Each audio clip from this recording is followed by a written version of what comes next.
Hey everyone, Joey here, and today we're going to take a look at the new GuliKit Elves 2 controller that just released today. Now, this isn't to be confused with the GuliKit Elves 2 Pro controller, which released back in May, and I also have here today.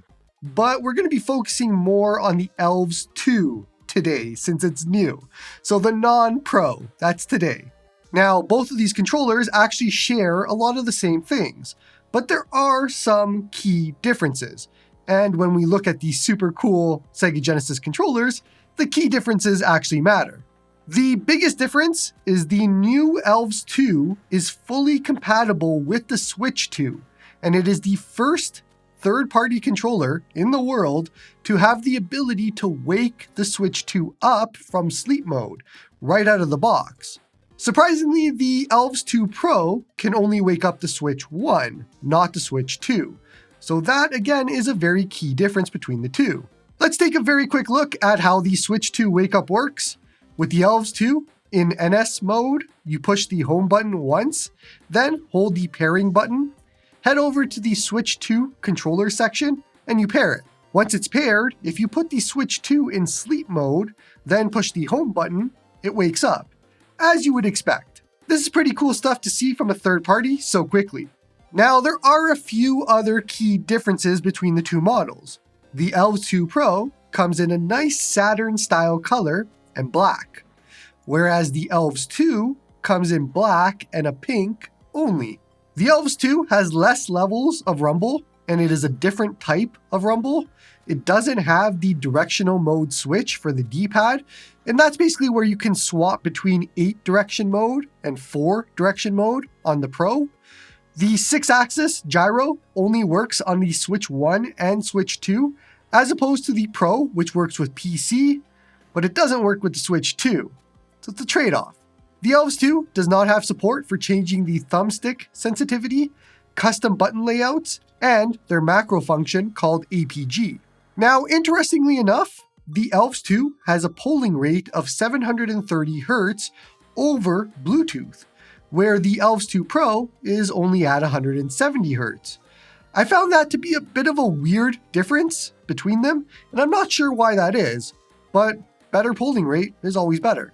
Then we get to the price, and the Elves 2 Pro is $49 US, whereas this new Elves 2 is $29 US. So I think it's pretty obvious right off the bat, but the Elves 2 is more focused towards the Switch 2, with the wake-up support, even if the design isn't really Switch 2 focused. However, both controllers do work in Windows, iOS, and Android as well, so they aren't just limited to the Switches. Taking a quick tour of the actual Elves 2, and we have an absolutely awesome floating D-pad. I love these D-pads. They're super accurate, they're easy to use, it's comfortable, and it's just an all-around joy to use. I love seeing these floating D-pads. Now, naturally, I tested this out with Street Fighter V to see how easily I could pull off Hadoukens and the spinning kicks, and as expected, it's all super easy to pull off and it feels great. Platforming was another area to test with this type of D-pad, and I know that there's many out there that prefer a cross-style D-pad as opposed to the floating Sega-style D-pad, but for myself and my uses, I could use this D-pad all day long. It is my favorite. So yeah, it is a beautiful fit, even for platformers. Then we get to the buttons, and if you've been following me for any amount of time, you know that I love big buttons. There's an absolute lot to love here with these. They're fairly silent, there's lots of travel, but the big important part is they're huge. I don't know when or how we went backwards over time from the days where buttons were large like this to tiny buttons like you see on some handhelds and controllers nowadays, but I absolutely love when big buttons show up on any handheld or controller because they're just better. The sticks are up next, and I'm going to be totally honest here. The sticks are fine. They're a bit slippery. They are both Hall Effect sticks, but I'm just not a major fan of them overall. They're not bad by any stretch of the imagination, but I find it weirdly uncomfortable to use while using the controller normally. In either event, it is a good thing they exist for compatibility, of course, but I think the standout of this controller is the D-pad and the buttons. The sticks are just sort of there if you need them, and they're fine. Now, as far as the extra buttons go on the front, we have the select and start, of course. Then we have screenshot, settings, and home.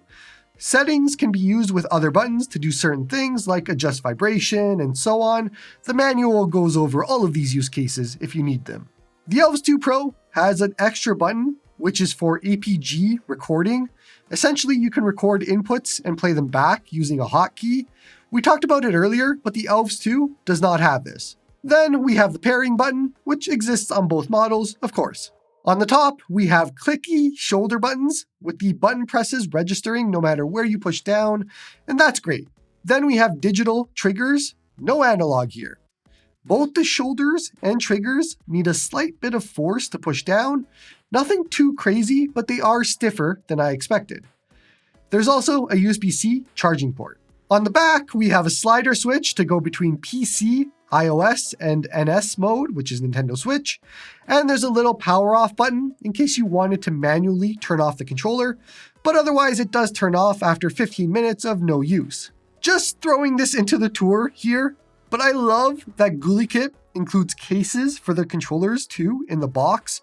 So it saves you some money and you get a nice hard case for your controller while traveling. And that's cool. Overall, comfort-wise, the controller feels pretty good in the hands. It's actually really great. It has natural curves, literally everywhere along the controller. It contours to your hands and how you would normally hold a controller, and overall, it is pretty comfy. I don't think comfort is going to be a negative for anybody when it comes to this controller. But let's start to wrap things up here. I think if you have a Switch 2 and you wanted a more retro-styled controller, and you can use it with Switch 2 functions, like wake-up support, then the $29 Elves 2 is a great choice. I like the D-pad, I like the buttons, it will serve well for retro games, indies, platformers, and that sort of thing, and that's the perfect fit for this. Now, when we look at other platforms like PC, Android, etc., I still might give it to the cheaper Elves 2. There is very small benefits to spending the extra money for the Elves 2 Pro, and it mostly boils down to better rumble, changing the D-pad mode, lower Bluetooth polling rate, so that's a negative, PC gyro support, which I would never use, and being able to change the thumbstick sensitivity, custom button layout, and using their APG macros. Personally, none of those would be on my radar for an extra $20. The only thing that does sway me is the Saturn controller color, because I like that a lot better than black or pink. So if you want that color, you have to pay the extra $20. And that's really the only reason I would pay the extra $20 personally, but you might have different preferences. Let me know what you think in the comments. Do you have room in your controller collection for a new Sega-inspired controller at $29? I think the price is the good part here, because at that price, to use it for a specific use case of retro games and platforms, indies, that sort of thing, it's a pretty good one for that, I would say. Don't forget to like and sub to help the channel grow. Come join me on the Discord to talk all about retro gaming. Support me through YouTube membership if you like my stuff. And hope you all have a good one.